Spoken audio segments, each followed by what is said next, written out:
Okay,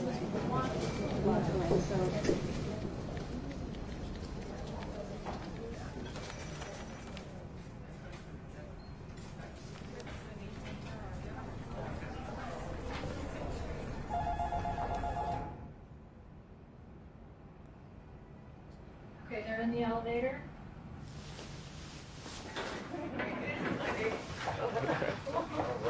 Nice to meet you. I know. I'm Dean. Nice to meet What's you, man. happening? Good to see you. Thanks for coming. Yeah.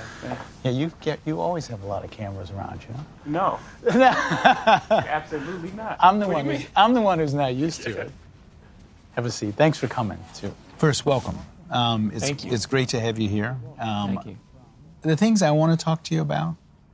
I want to talk to you a little bit about race. Your music, some too. I thought the song "Talking to OJ" was particularly powerful.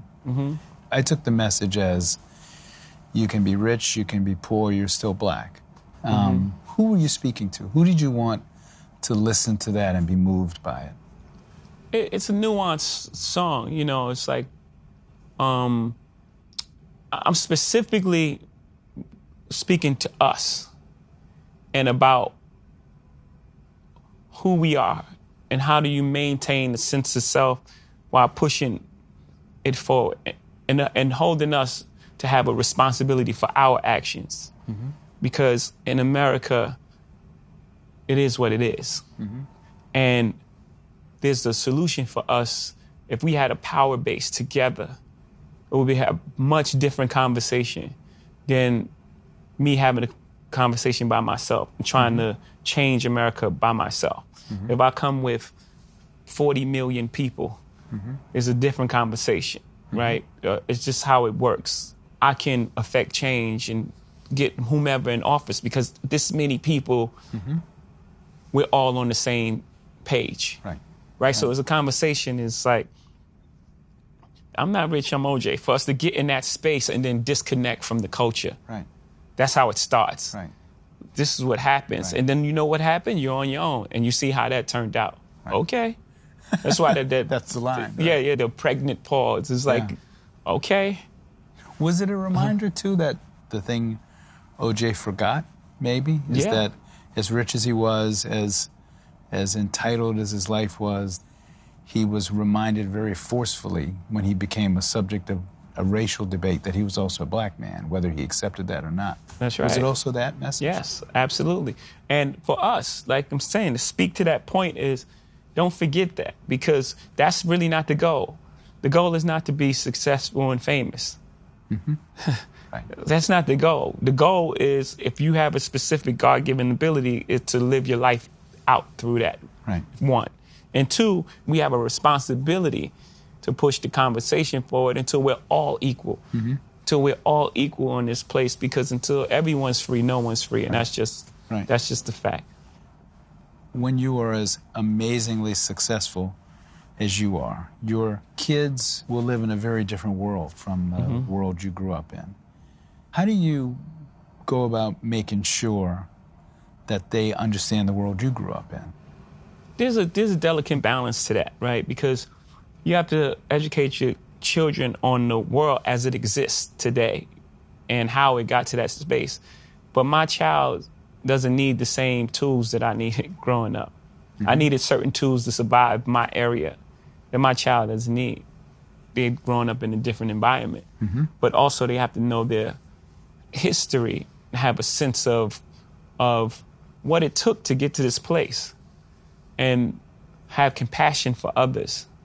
The most important thing, I think, out of all this is to teach compassion and to identify with everyone's struggle and to know these people made these sacrifices for us to be where we are and to push that forward for us. I believe that's the most important thing to show them because they don't have to know things that I knew growing up, like being tough. Like, do you worry at all that as much as you will teach them history and as much as you yourself is seen as an important figure among black people in America, that there's something they'll be missing, or do you think that's silly, in fact, that they have so many advantages that that's like too negative a way of approaching Exactly. like they'll be who they are, right? And it's just certain tools that you would hope for your child to have. You know, like, again, fairness and compassion and like empathy and a loving heart. And those things translate in any environment. Those are the main base things that you want. Well, for me, I would want my child to have. You know, to treat people as they are, no matter who they are, no matter where they sit in the world. Not to like be super nice to someone at a high position or mean to someone who they deem to be below them. I can't buy you love. I can't show it to you. I can show you affection, and I can, you know, I can express love, but I can't put it in your hand. Right. I can't put compassion in your hand. I can't show you that. Right. So the most beautiful things are things that are invisible. That's where the important things lie. For me, as a black man of a certain age, when I was a kid, O.J. Simpson was God. I'm 61, so I was a little kid when he was. Do you expect black people and white people and young people and old people to hear different things in your music? I'm sure I heard some things in that song that you may not even have thought of because I'm a different generation. What do you want a young white kid to hear in that song that maybe a young black kid would not hear? That's a great question. I think when you make music, you want people to hear it and hear different things, and then you want it to start a dialogue, because that's how we get to understanding. Excuse me. Oh, you felt that way about it. This is actually what I meant because this happened and these things happened that led to me saying this specific thing. How did you react when that one line in that song where you referred to Jews and wealth? Some people got upset. Yeah. How did you feel about that? I felt it was really hypocritical. Only because, I mean, it's obvious the song is like, you want to be rich, do what people who got rich done. Of course, it's a general statement, right? It's obviously a general statement. Like the video attached to it was a general statement. And if you didn't have a problem with the general statement I made about black people and people eating watermelon and things like that, if that was fine, and that line about wealth bothered you, then that's very hypocritical. And, you know, that's something within yourself. Because basically I was saying, you know, Michael Jordan, LeBron James is a great basketball player. He trains in the off season. If you want to be great, train in the off season like him. That's basically the statement. You can't miss the context of the song. You have to be like 5 years old or something. Some people think that the election of Donald Trump has revived the debate of race in America. Yeah. Some people think that, in fact, there's always been racism in America, that it hasn't changed, and that the debate isn't any different, it's just people are paying attention to it. Yeah, there was a great Kanye West line in one of the songs. He said, racism's still alive, they just be concealing it. Take a step back. I think when Donald Sterling got kicked out of the NBA, I thought it was a misstep. Because when you kick someone out, of course he's done wrong, right? But you also send everyone else back in hiding. People talk like that. They talk like that.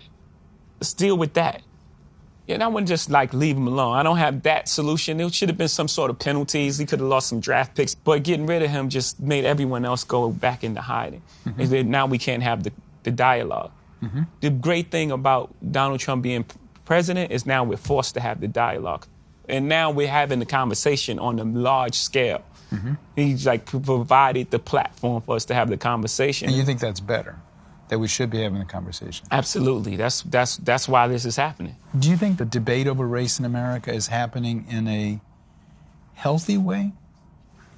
Well, an ideal way is to have a president that says, I'm open to the dialogue and fixing this.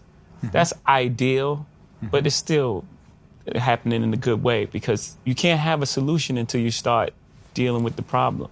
What you reveal, you heal. Right? If I have like a tumor and I ignore it, doesn't mean it goes away. I have to diagnose it first, no matter how it happens. If I get hit with a football and like, oh, I feel something there, and then I go to the doctor, it still happened. You know what I'm saying? So however it happens, and we just get hit with a lot of football. Right. To use an analogy that goes next to the NFL. Yeah. If you were owner, you would sign Colin Kaepernick, right? Yeah, I dedicated the story of OJ to him at Meadows' concert. Have you met him? No, we just had dialogue over the phone. We told him to get together. Do you have any doubt that if this not had happened, he would be signed by a team? Yeah, of course.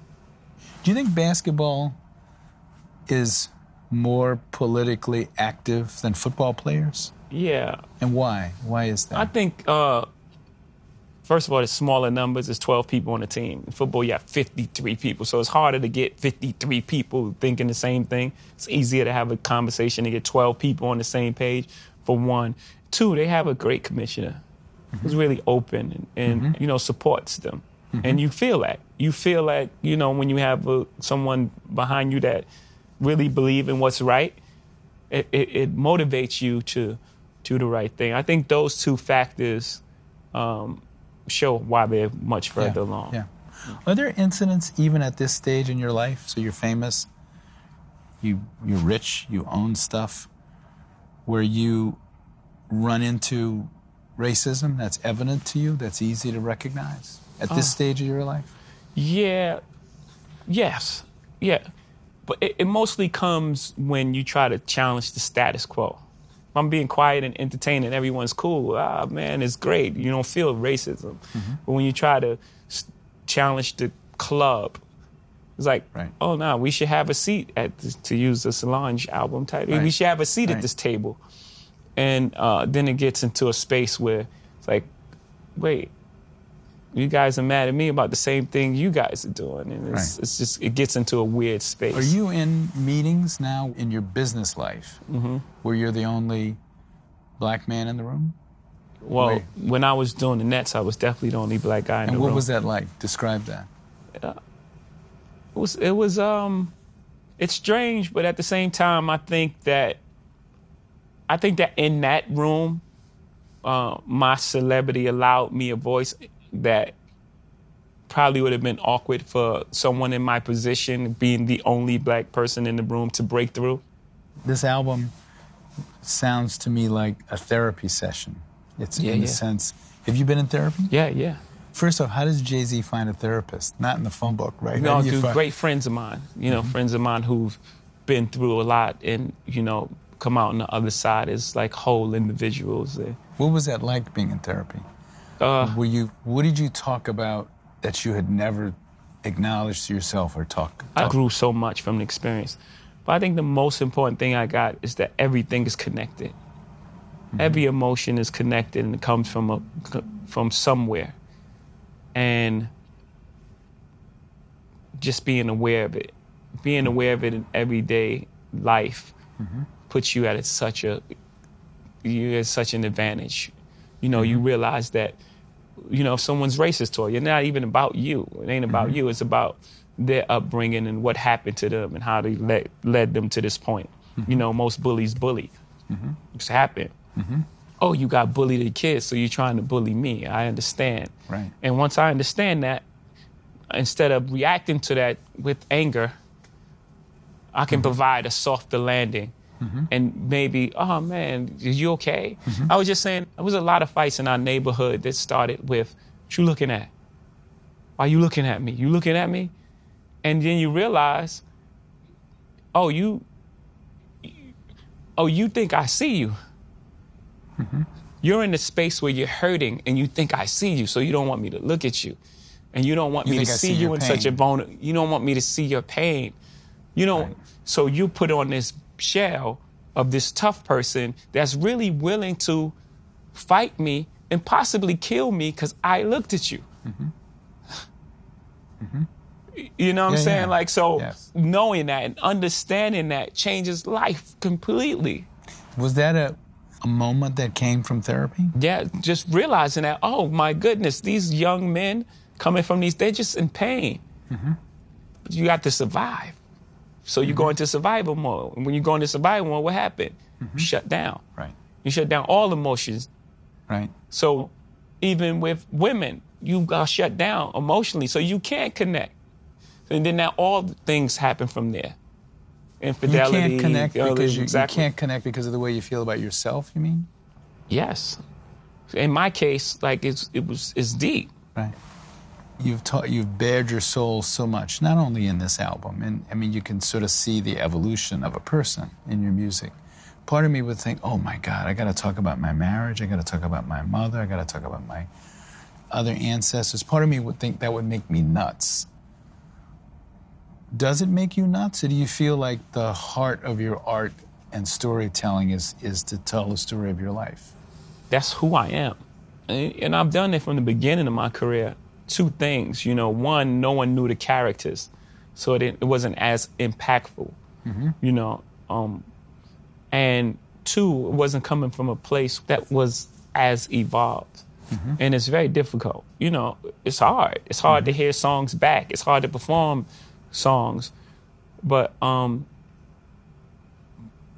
feel it's the most important work that I've done, and I'm very proud of it. And the effect that it's having on people. And even like the studio sessions, you know, we were having 4-hour conversations after playing one song.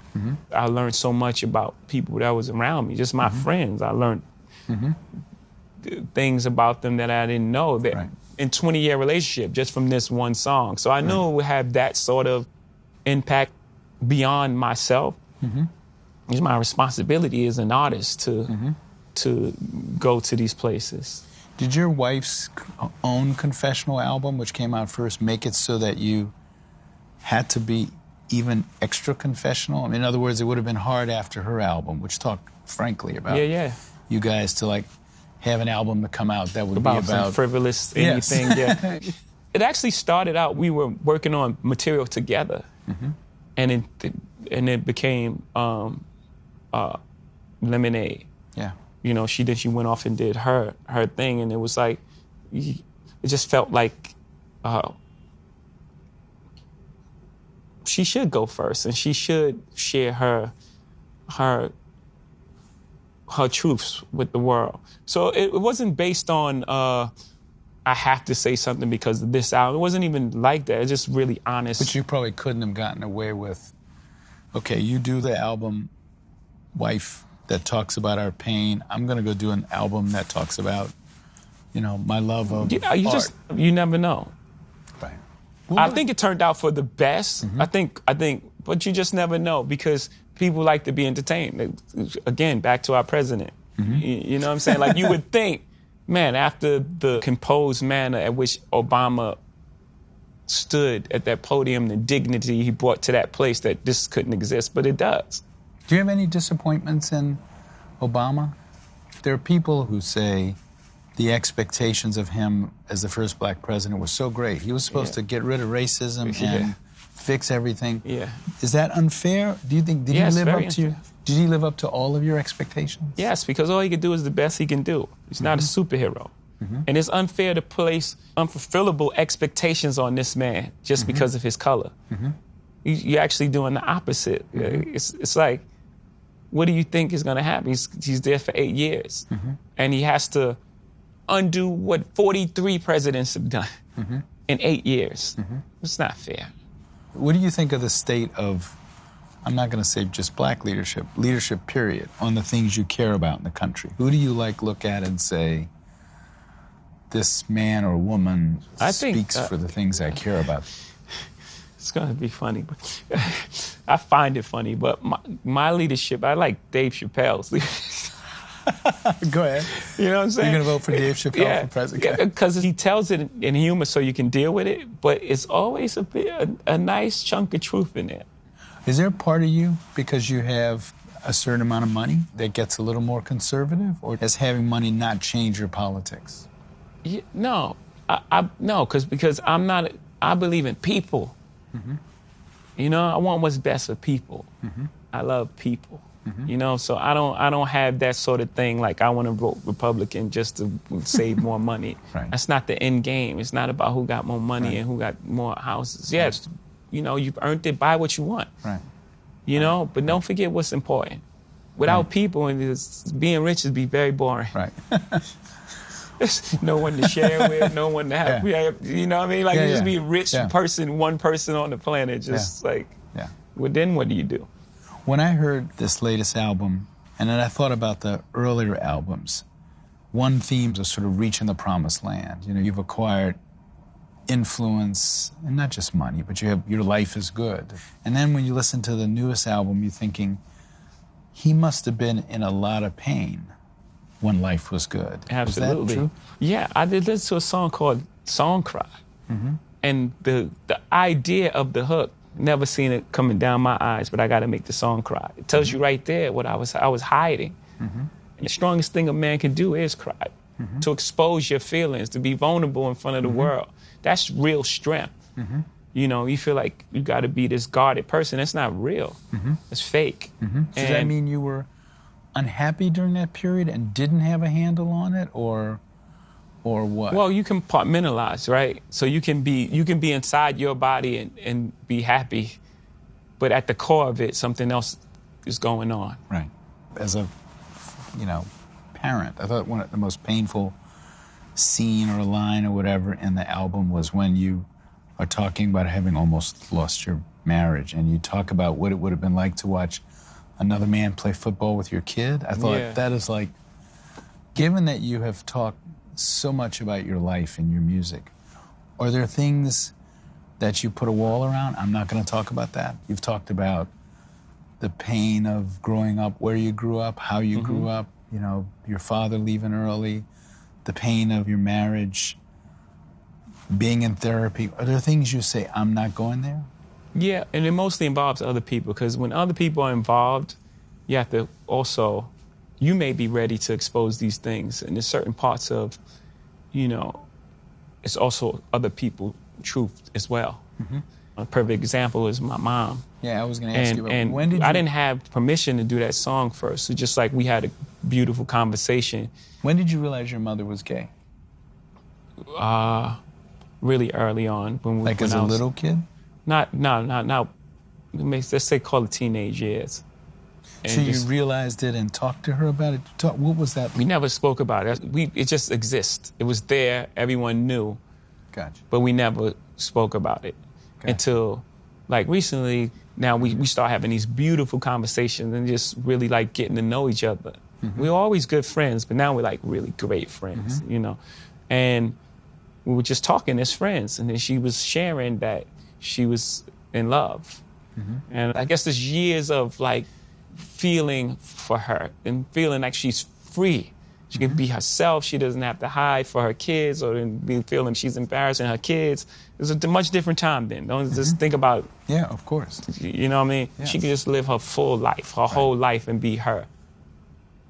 Will this get harder over time? As a young man, and your music was the way a lot of young rappers are. It's the violent life. If that's chapter 1 of the autobiography, chapter 2 of the autobiography, I'm oversimplifying this, is now I'm really rich, I have a lot of stuff, let me tell you how cool that is.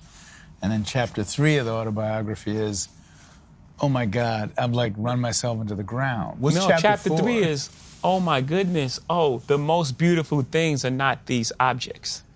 The most beautiful things are inside. The most beautiful things are the friendships I have really golden friendships that, most people don't have. You can have all the watches and paintings in the world. You don't have a friends like I have. The friendships I've acquired and the compassion and the person I've become. That's what this chapter is, and the conversations with my mom. Those are the real enriching experiences. Will you have the same adventures in your life? Will you have the same stuff to write about? Or maybe you don't know. I think that rap in particular is a young man's sport, that I'll move out of that white hot space. But rap is about the gift of discovery. To be the cool person in school, you have to know the newest music, the newest dance move, have the newest clothing on. So rap is based on that. What's new? What do you? I know you know Jay-Z is good, but do you know this song right here that only 4 people heard it? Right. You know what I'm saying? And then they bring that person into the masses of pop culture, and then you have a window before saying that you are the one is no longer cool. And then you have to move past that, and you have to find a way to exist. The white hot space is when it's fresh and new, and it's this is the hottest song ever. Right. I mean, I pushed the window You think you're still in that space? Oh, I stood in that window a really long time. Are you still in there? But still, no. I don't think people are looking to me as like the thing. Is that hard to deal with, or did you feel like, I'm okay with that because I've moved on? No. You don't want to be. Because at the end of the day, we're going to find out it's not about the white hot space, but it's about finding the truth. Mm-hmm. That white hot space, people think is the biggest thing, but it's really small. Mm-hmm. Mm-hmm. It's almost like a trend. Mm-hmm. Will you rather be a trend or you rather be Ralph Lauren? Right. You know what I mean? Like, you rather be a trend or you rather be forever. I'm the person that looked at the Mona Lisa and be like, man, that's going to be cool in 40 years. Right. Right? I play forever. Right. I play forever. And so my whole thing is to identify with the truth, not to be the youngest, hottest, new trendy thing. Mm-hmm. One of the things you rap about also is the pain you caused the people you sold drugs to. Have you ever had conversations with people like that you caused pain to as a young man and talked about it? No, I haven't. No. What would you say to them? Or is that impossible to do at this point? Well, nothing's impossible, right? So no, I don't think it's impossible. I guess that conversation would definitely take ownership for my part in the part I played in occupying that space. Mm-hmm. Because knowing what I know now, you can't sacrifice others for your life. Mm-hmm. There's a karmic debt that has to be paid. Had I had the level of consciousness then that I have now, things would have turned out differently. Mm-hmm. And just knowing that, I definitely want everyone to know that. Do black artists have a different obligation than white artists? Do you feel you have a different kind of obligation to the people who listen to you than if you were a white musician? Yeah, because I have an obligation, going back to the story of OJ, is to further conversation of an entire race of people. Not me, all of us. But specifically me, since you're asking the question, is to open up dialogue. It's okay to think. It's okay to be smart. There's a time where people was like, you talking white. Mm-hmm. It's like, what does that even mean? And I know words. Intelligence is not a tribute to color. Mm-hmm. And I'm sure you've heard it growing up many times. You're speaking white. Like, what? Yeah. Speaking like I know words. And it's okay. It's fine. So I have an obligation to further the conversation in all ways. Mm-hmm. Our stature in America, our emotional maturity, and so on and so forth. It's humbling at the same time. It's like, it's what you've been charged with in life. Right. And I believe since the beginning of time, the poets have been charged with that. Like, it was the poets that's explaining the emotions and making these songs that people are like, oh, that's what I feel. Right. Are there black artists, and I won't ask you to name them unless you want to, who you think don't live up to that obligation to start a conversation about race? Do you think there are people you wish did more? And for one, OJ, right? Because that's the one that we can all identify. But yes, there are those who don't uphold their mantle, and we know how that story plays out. Would you, if you could talk to O.J. Simpson, what would you say to him if you could talk to him? I don't know. I would probably say, man, I'm sorry that so much happened to you, man. People act out in this way based on their life experiences. And I'm sure he's been through a lot of trauma in his life. Mm-hmm. And,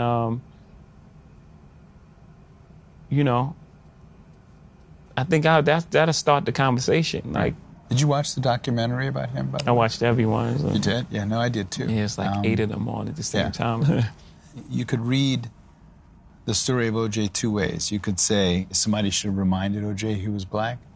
I could read that as a negative message or a positive message. The positive message being you're black and you should be more proud of it. Mm-hmm. The negative message is, who are you kidding? You can't escape this by joining a private country club and playing golf. Right. Which message feels the right one? They're both dual messages at the same time. It's like, be proud of who you are and realize that we're going to get further together. Right. Don't check out. You can't just, Right. Turn your back on the place you come from. You come from the community. Your job is to uplift it now. Or we know how it turns out. Right. Once you stop being Tiger Woods and you going on... What would you say to Tiger Woods? Do you know Tiger Woods? No, I'm not. How would you classify Tiger Woods in that discussion? Same sort of thing. That's what I'm saying. Like, Yeah. when Tiger was afforded the privilege of, he playing golf, you were protected. The minute that you're not providing for the thing, it's like now your license is on TV and it's like you're black. So now I've got to ask my one gossipy question. Talk about Kanye West and your relationship with him, which you alluded to a little bit in the album. When's the last time you talked to him? I hate Kanye the other day, just tell him that he's my brother. I love Kanye. I do. It's a complicated relationship with us. Why is it complicated?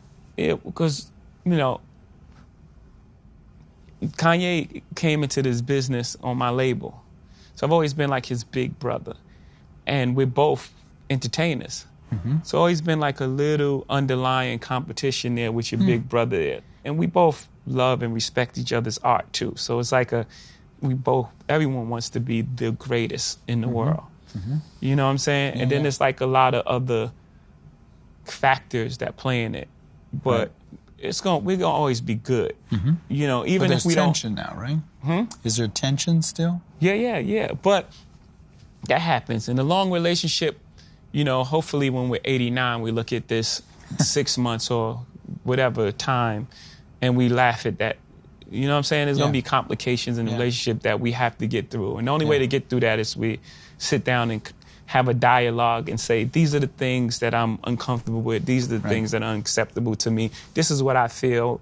I'm sure he feels that I've done things to him as well. You know what I'm saying? I'm not a perfect human being by no stretch, Is he as evolved as you? You sound like a... He's highly evolved. No, I think he started out in a more compassionate position than me. You know what I'm saying? I don't know if he's had the level of... I had to survive by my instincts. I'm here because I grew up a different way. And I got out of that. Right. My first album came out when I was 26, so I was already a different artist. Right. A lot of people, our album come out, they're 17, 18. So their subject matter is that of a 17 or 18-year-old. Unless you're Nas and you well-read and I think his mom was a teacher or something. He was way more advanced for the album that he wrote. So I just grew up a different way. But she's a very compassionate person. And a lot of times you get in trouble trying to help others, So I can identify with it. It's just that there's certain things that happen that it's not really acceptable to me. And we just need to speak about it. And it's just like, however the relationship evolves, but there's genuine love there. I'm trying to picture the scene when you and your wife both talked about making these very confessional, open albums. Was it difficult to say, I'm going to talk about the problems in our marriage. I'm going to talk about how we almost lost things. And for her to say, I'm going to talk about my pain and anger at you. What were those conversations like? Again, it didn't happen in that way. It happened, we were using our art almost like a therapy session. And we started making music together. And then the music she was making at that time was further along. So her album came out as opposed to the joint album that we were working on. We still have a lot of that music. And this is what it became. There was never a point where it was like, I'm making this album. I was there. Right. I was right there the entire time. And what was her reaction to your work, and what was your reaction to hers? They must have caused I think they were pain both, for each of you, right? Of course. And both very, very uncomfortable, but sitting in that, the best place in the, hurricane is like in the middle of it. Yeah. We were sitting in the eye of that hurricane. Maybe not use hurricane because so many people are being affected right now, but the best place is right in the middle of the pain. Right. And that's where we were sitting, and it was uncomfortable. And we had a lot of conversations, and really proud of the music she made, and she was really proud of the art I released. And, at the end of the day, we really have a healthy respect for one another's craft. I think she's amazing. Right. Most people walk away and divorce rate is 50% or something because most people can't see themselves. The hardest thing is seeing pain on someone's face that you caused and then have to deal with yourself. Yeah. So you don't, most people don't want to do that. Yeah. You don't want to look inside yourself. Yeah. And so you walk away.